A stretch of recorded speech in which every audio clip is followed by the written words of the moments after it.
Wolfpack Season 1 ending is going to be hard to resolve.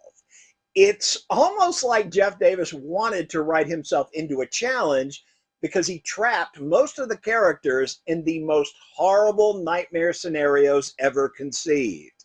He put them all in the system. Everett is at the tender mercies of the medical establishment. Legally, he can't make any of his own decisions until someone declares him sane. Blake and Danny are separated in the California Child Protective Services, where more than 100 children die every single year. Harlan is accused of the murder of a police officer. We've already seen how poorly the police are depicted on this show.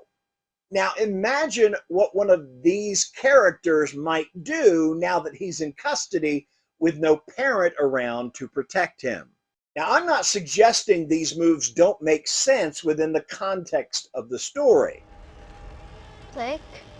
Danny found a murdered girl in his motel room. His father is automatically a suspect, so Blake and Danny cannot stay with him while all that is sorted out. Plus, there is the hint that maybe Ramsey is pushing this family apart for her own reasons. Did you set the fire? Harlan's DNA is all over Officer Unfriendly. Although I doubt they got DNA results that fast, the officer's car is outside Harlan's house, and they would have typed the officer's blood from the nearby tree. There's also the fact Harlan has no alibi except for family and friends who might be accomplices after the fact.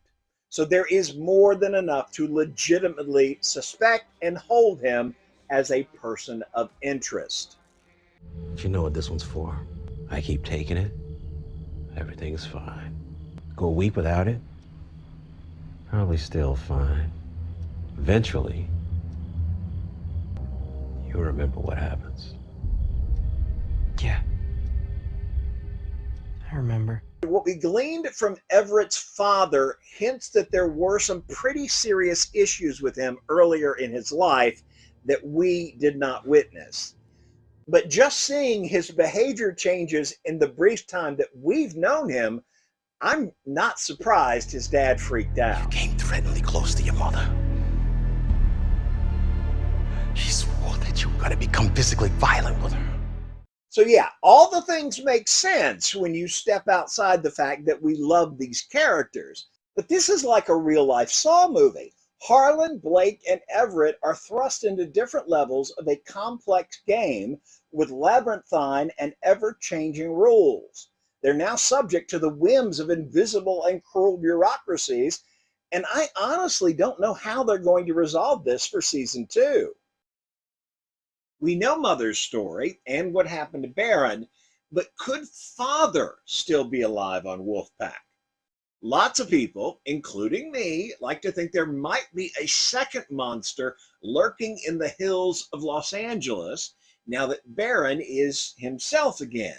The last we heard about Father was from Malcolm's account of the forest fire from 17 years ago. The wolf started to stand up on its hind legs, which all of a sudden were twice as long. Maybe the fire took it from one shape to another. The next thing we saw, a 50-foot oak tree came crashing down on it. The whole ridge collapsed. Everything got swallowed up by the fire. So presumably, Pops was buried under tons of flaming wood, rocks, and dirt. But from what we've seen and been told, none of that should be deadly to the monster wolves in this universe.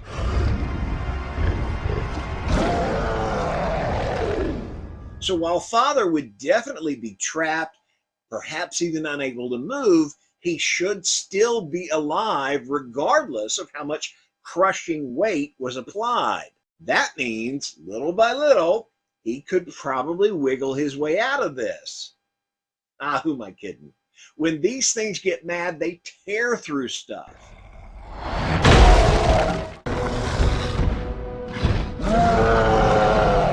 He'd be ripping and clawing at the earth for as long as it took to get himself free. Of course, by that time, we have to figure Ranger Briggs has found Harlan and Luna, and Mother, once she recovered from her transformation and killing all those firefighters, returned to where Baron and Father had been, only to find it buried under tons of rocks, dirt, and burned trees. I still wonder where Baron was hiding and how he escaped getting buried or burned. And if Father is alive, why didn't he go find Baron? Or did they find each other and that part of the story remains to be told? Or, once you go big and monstrous, do you lose touch with all the information you had before and just run off as a beast? See? Paramount Plus has to give us a season 2. There are just far too many questions about this family's backstory, and I need to know. I freely admit that I am the most pedantic prick when it comes to canonical cataloging, but some of the folks in my comment section are attempting to out-nitpick me when it comes to Wolfpack. This has come up twice now from apparently 2 different accounts. One of those resulted in a massive comment section thread that gave me a huge headache. So I figured I would put all my thoughts into this and just link the video if it comes up again. Only a pack could make him human again. They don't quite trust me yet. And neither do I. The question is, how did the former wolves on Wolfpack know how to talk once they became human? The long thread was about Baron. Now, it's my contention that Baron lived his life as a wolf alone in the woods. That's all we've been shown to date. We saw him essentially meet Harlan when Harlan was a kid. So that is the canon we have to work with. The querulous questioner in that case insisted that if Baron had lived his life in wolf form, he should not know how to form words, even inside his head. Later, I got the same question about Ramsey. Now, for Ramsey, we don't know her life. We don't know if she can ever switch back to full wolf form. So we don't know if she ever lived as a human before we met her as a wolf. But since we did not see her speak until 17 years after we watched her become human, it's not really a pressing question, not like Baron's instant linguistics.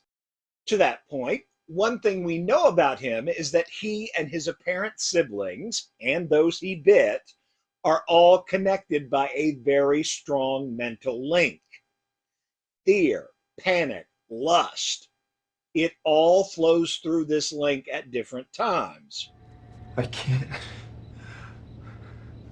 remember my name. So my first thought when confronted with a talking wolf boy is that he knew how to talk the same way he knew Danny had smacked Blake and upset her. Baron was fully immersed in the thoughts of 4 other people, possibly 5 other people if Mother was in on this connection. He got everything he knows through the mental link. And while that link was not the strong force we saw once the pack had reached a critical mass, one can easily imagine that Baron, his mother, and his siblings shared some basic thoughts throughout their early lives together. He's likely been hearing people talking in his head his entire life.